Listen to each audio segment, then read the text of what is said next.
অনুভবের কাছে যেতেই বনলতাকে সরিয়ে দিল অনুভব। সম্পূর্ণ জানতেই ভিডিওটিতে একটি লাইক করে দেখতে থাকো। গল্পের শুরুতেই দেখা যায় কিছুতেই রাতের বেলায় ঘুম আসে না অনুভবের। অনুভব বারবার করে ল্যাপটপের দিকে তাকিয়ে লাজুর দিকে তাকিয়ে থাকে আর ভাবে, এই মেয়েটার সাথে আমার কিসের সম্পর্ক? কেন এই মেয়েটার ছবি আমার ল্যাপটপে রয়েছে? ওকে দেখলেই আমার এত রাগ হয় যে আমি নিজের রাগকে কন্ট্রোল করতে পারি না। মনে হয় যে মেয়েটা যেন কতদিনের শত্রু আমার। কেন এরকম হয়? আসলে কি মেয়েটা আমার পরিচিত কেউ নাকি অন্য কেউ? কার কাছে গেলে আমি এই উত্তরটা পাবো সেটাই যেন বুঝতে পারি না। অনুভব এটাই ভাবতে থাকে। এর মাঝখানে লাজুরও ঘুম আসে না। লাজু বারান্দায় বসে বসে ভাবতে থাকে অনুভবের কথা, আর ভাবে অনুভব যেন ঠিক তার কাছে চলে এসেছে আর বলে, তুমি এই শরীর নিয়ে চলে আসলে? কি ব্যাপার বলো তো? ডাক্তার তো তোমাকে এখন রেস্ট নিতে বলেছে আর তুমি কিনা এখন এখানে চলে এসেছো। ঠিক সেই মুহূর্তেই অনুভবের দেখা স্বপ্নটা রীতিমতো ভেঙে যায়। লাজু ভাবে, সত্যিই তো খিটকেল এখন আমার কাছে আসবে কেন? খিটকেল তো রীতিমতো আমাকে ভুলেই গেছে। বরং আমি যখন খিটকেলের সামনে যাই তখন যা খিটকেল করে থাক, এখন আর খিটকেলের কথা ভেবে লাভ নেই। খিটকেল ভালো থাকুক, সুস্থ থাকুক, আমি শুধু এটুকুই চাই। এর মাঝখানেই অনুভবও তো লাজুকে নিয়ে একটা বড়সড় কনফিউশনে পড়ে গেছে। কি করবে আর কি না করবে তার মাঝখানে পড়ে রয়েছে। কিন্তু এটুকু ভাবে যে লাজু তার পরিচিত কেউ, লাজুর সাথে পাস্টে কোনো সম্পর্ক ছিল, এখন সেই সম্পর্কটা নেই। কিন্তু কি সম্পর্ক সেটা এখনো পর্যন্ত জানে না। এর মাঝখানেই বনলতা সকাল সকাল রেডি হয়ে গেছে, অনুভবকে জিনিসপত্রগুলো এগিয়ে দিতে থাকে। অনুভবও খুশি মনে নিয়ে নেয়। বনলতা মনে মনে ভাবে, একটা সময় ছিল অনুভব যখন তোমার জিনিসপত্রগুলো একটু হাতে এগিয়ে দিলে তুমি একদমই পছন্দ করতে না। অ্যাক্সিডেন্টের সাথে সাথে তোমার স্মৃতিগুলো একদমই চলে গেছে। যাক, এই বিষয়ে খুব ভালো হয়েছে। আমি চাই তুমি সারাটা জীবন আমার সাথে থাকো। পাস্টে যা হয়েছে সব কিছু ভুলে গিয়ে আমরা নতুন করে একটা সংসার শুরু করি, আর সেটাই আমাদের জন্য ভালো হবে। বনলতাকে তখন অনুভব বলে, তুমি কি কোথাও যাবে? বনলতা বলে, আমি তোমাকে ড্রাইভ করে নিয়ে যাব। অনুভব কিছুতেই যেতে চায় না আর বলে, কেন? আমি কি অক্ষম নাকি? দেখো, আমাকে এসব বলে কোনো লাভ হবে না, আমি নিজে গাড়ি চালিয়ে যেতে পারবো। তখন বনলতা বলে, দেখো তুমি শুধু শুধু জেদ করো না, যেটা বলছি সেটা শোনো। এত বড় একটা অ্যাক্সিডেন্ট থেকে উঠেছো, এখন যদি তোমার আবার কোনো সমস্যা হয়, তাই ছাড়া আমি তো আছি, আমি তো বাড়িতেই থাকি, আমার সেরকম কোনো কাজও থাকে না, তাই ভাবলাম তোমাকে আমি দিয়ে আসি।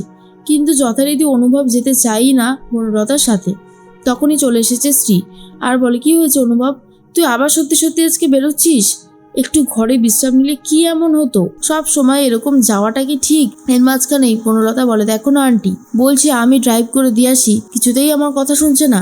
তখনই স্ত্রী বলে, কেন রে অনুভব, দেখ তুই এত বড় একটা অ্যাক্সিডেন্ট থেকে উঠলি, আমিও চাই যে তুই অন্তত কারোর সাথে যা, তাহলে আমিও একটু নিশ্চিন্ত হতে পারি। মাকে নিশ্চিন্ত হতে দেখতে তোর কি ভালো লাগবে না? অনুভব বলে, তেমনটা না মা, তোমরা কেন আমাকে অক্ষম বানিয়ে দিচ্ছ বলো তো? আমি একদম ফিট আছি, এটা অন্তত বোঝো। স্ত্রী তখন বলে, আমি জানি তুমি ফিট আছো, কিন্তু তুমি যদি এই কাজটা করো তাহলে আমার ভালো লাগবে। অনুভব বলে, বেশ, তুমি যখন বলছো। এর মধ্যেই অনুভব আর বনলতা বেরোবে বলে ঠিক করে। অনুভব তো আগেই নিচে চলে যায়। বনলতা বলে, আন্টি তাহলে আমি আসি।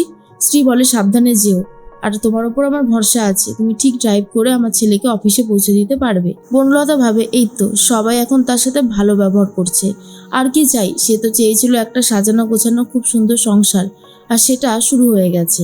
এরপর বনলতা যথারীতি গাড়ি চালাতে শুরু করলে অতটাও ভালো গাড়ি চালাতে পারে না। অনুভব তো খুবই রেগে যায় আর বলে, এটা কি গাড়ি চালানো হচ্ছে? তুমি এসব কি গাড়ি চালাচ্ছ? হ্যাঁ, সরো, আমাকে বসতে দাও। কিন্তু বনলতা বলে, কেন? আমি তো চালাচ্ছি, আমার উপরে একটু ভরসা রাখতে অসুবিধা কি হয়েছে? আর তাছাড়া আমি তো রোজ রোজ চালাই না, কিন্তু অভ্যাস হয়ে যাবে।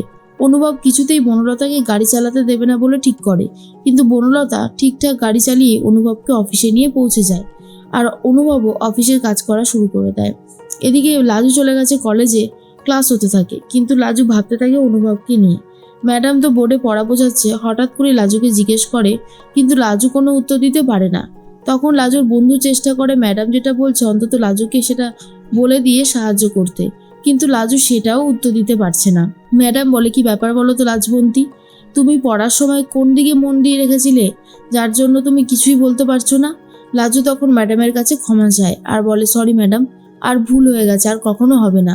তখনই ম্যাডাম বলে, ঠিক আছে তুমি বসো, দেখো পড়াশোনার ঊর্ধ্বে কিন্তু কিছু নয়, তুমি এত লড়াই করে এত স্ট্রাগল করে পড়ছো, পড়াতেই যদি মন না দাও তাহলে কি করে হবে বলো তো। লাজু বলে আমি আর কখনো এই ভুল করব না। এদিকে অনুভব অফিসে গিয়ে কাজ করতে শুরু করে। অফিসের বস তখন বলে তোমার মতন ছেলেরা সত্যি বাড়িতে বসে থাকতে পারে না, তোমার যে কত অ্যাক্টিভ তোমরা সেটা দেখে বোঝা যাচ্ছে।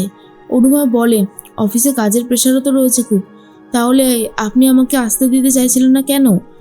বস বলে দেখো তোমার শরীরের অবস্থা খুব একটা ভালো না, একটু রেস্ট নিলে তুমি তাড়াতাড়ি রিকভারি করতে পারতে, সেই জন্য বলেছিলাম। কিন্তু পরে বুঝলাম মানুষের মেন্টালিটি যদি সুস্থ থাকে তাহলে শরীর অটোমেটিক্যালি সুস্থতা অনুভব করে, সেই জন্যই ভাবলাম তোমাকে অফিসে নিয়ে আসাটা জরুরি। দেখো আমি তোমাকে এখন বেশি কাজের প্রেশার দিতে চাই না, তুমি যতটুকু নিতে পারবে ততটুকুই নাও, কারণ তুমি যদি বেশি প্রেশার নাও তোমার শরীর খারাপ হলে আমার সেটা একদমই ভালো লাগবে না। অনুভব বলে না না, আপনি আমাকে নিয়ে এসব ভাববেন না, আমি একদম ঠিক আছি, আমাকে নিয়ে এসব ভাবার কোনো দরকার নেই। তখন অনুভবের কথা শুনে স্যার বুঝতে পারে অনুভব ঠিক কাজে কতটা অ্যাক্টিভ। এর মাঝখানেই কাজ শুরু হয়ে গেছে তো অনুভবের, আর বনলতা বাইরে বসে বসে অপেক্ষা করতে থাকে। এর মাঝখানেই অনুভবের কথাই ভাবছিল লাজু, আর ক্যান্টিনে গিয়ে বিশ্বর সাথে কথা বলতে থাকে। বিশ্ব তখন বলে কি হয়েছে বলতো, তুই তো কাউকে নিয়ে ভাবছিস, অনুভব দাকে নিয়ে ভাবছিস? লাজু বলে না না, অনুভব দাকে নিয়ে কেন ভাববো, আসলেই অনুভবকে নিয়ে যখন অফিসের পথে রওনা দিয়েছিল বনলতা, অনুভব তখন সাইডে বসেছিল আর লাজু অটোর সাইডে বসেছিল।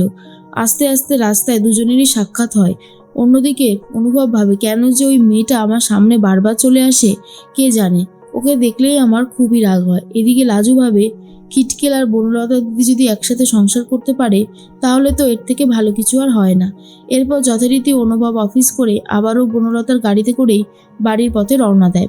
রাত হতেই বনলতা খুব সুন্দর একটা ড্রেস পরে চলে আসে অনুভবের সামনে আর বলে কেমন লাগছে আমাকে অনুভব? অনুভব বলে আমার তো ভালোই লাগছে, কেন বলো তো? এরপর বনলতা বলে এরকমভাবে বলতে আছে। অনুভবের কাছাকাছি যাওয়ার চেষ্টা করে, কিন্তু অনুভব ভাবে আমার শরীর মন কোনোটাই তো সাথ দিচ্ছে না, কেন আমি ওকে আমার কাছে টেনে নিতে পারছি না, তাহলে হয়তো পার্সটা কিছু আছে যার জন্য ওকে আমি কাছে টানতে পারছি না। এরপর বনলতাকে সরিয়ে দেয়। তখনই বনলতা বলে কি হলো, তুমি আমার কাছ থেকে সরে আসলে, কিছু হয়েছে? অনুভব বলে না, কি হবে, ভালো লাগছে না তাই, আমি সারাদিন আজকে অফিস করেছি, আমি খুব টায়ার্ড আছি। বনলতা ভাবে এসব কথা বলে কি লাভ, অন্য কিছু মনে পড়ে গেল কি? বনলতার কথা শুনে অনুভব বলে এসব তুমি কি বলছো, তোমার কোনো কথাই আমি ঠিক বুঝতে পারছি না। বনলতাকে সরিয়ে দেয় অনুভব, কারণ অনুভব বুঝতে পারে যে তার মন এই কাজটাতে সায় দিচ্ছে না, তাই সে এর থেকে বেশি আর এগোবে না, তাই সেখানে স্টপ করে দেয়। আর এর জন্য বনলতা অনেক বেশি কষ্ট পায়।